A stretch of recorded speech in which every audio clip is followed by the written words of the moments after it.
ආර්ථික වර්ධන වේගයේ වැඩිවීමක් තියෙනවා කියලා දැනගෙන තියෙන කොහොමද ඒක? ඔව් ඇත්තටම කාර්තුවෙන් කාර්තුවට තමයි රටේ ආර්ථික වර්ධන වේගය මේ Department of Statistics වලින් ඉෂුව කරන්නේ.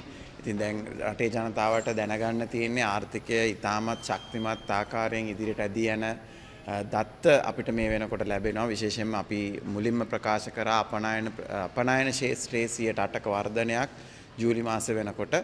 දැන් දෙවෙනි කාර්තුවේ ආර්ථික වර්ධනය 4.9කට ළඟා වෙලා තියෙනවා කියලා. ඉතින් මේක IMF බලාපොරොත්තු නැත්නම් IMF පුරවකතන අභිබවා ගියපු තත්ත්වයක්.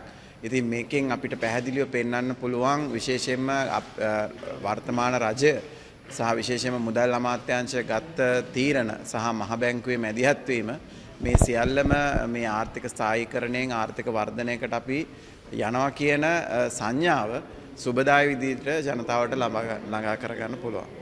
දිගින් දිගටම මේ එක ඇමතිවරුන් කල්ලා චෝදනා කරන්න පටන් ගන්න තියෙන සමාජ මාධ්‍ය ඔස්සේ කෙනාගේ මේ වත්කම් බරකම් අල්ලගෙන තියෙනවා මේ දිගින් දිගටම චෝදනා කරන්න මම හිතන්නේ ඉතාමත් සාධනීය තැනක අපි ඉන්නේ අපේ රටේ ජනතාවට පළවෙනි වතාවට තමයි මැති ඇමතිවරුන්ගේ മന്ത്രിවරුන්ගේ රජයේ උසස් නිලධාරීන්ගේ වත්කම් දැක ගන්න පුළුවන් වෙන්නේ. ඉතින් මම හිතන්නේ ඒක චෝදනාවක් කරනවට වඩා අපි රටක් විදිහට සතුටු වෙන්න ඕනේ. අපි මේ තරම් විනිවිදභාවයකින් සතුව මේ දේ ආවා කියලා. විශේෂයෙන්ම අපි අපේ දේශපාලනය ආරම්භ කරන්නේ මම හිතන්නේ මේ ආණ්ඩුකරණය ආරම්භ කරන්නේ ගිය සැප්තැම්බර් මාසේ.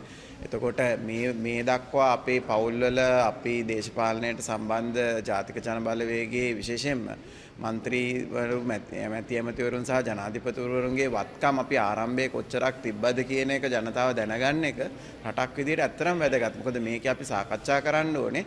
අපි දේශපාලනය නිසා මේ වත්කම් අත්නෝමතික විදියට වැඩි කරගන්නවද ඉදිරි අවුරුදු වලදී කියන එක. ඉතින් මෙච්චර කාලයක් දූෂිත දේශපාලඥයන්ට වහල්කම් කරපු සමහර ජනතාව ඒගොල්ලොන්ගේ වත්කම් කොහොමද ඇති වුනේ කියලා හාන් කවිසියක්වත් දන්නෙත් නැහැ, ඇහුවෙත් නැහැ, අහලත් නැහැ. ඉතින් මම හිතන්නේ අපිට චෝදනාවකට වඩා මම හිතන්නේ ප්‍රශංසාවක් තමයි අවශ්‍ය වෙන්නේ මේ තීරණ රජයක් ගත්තා.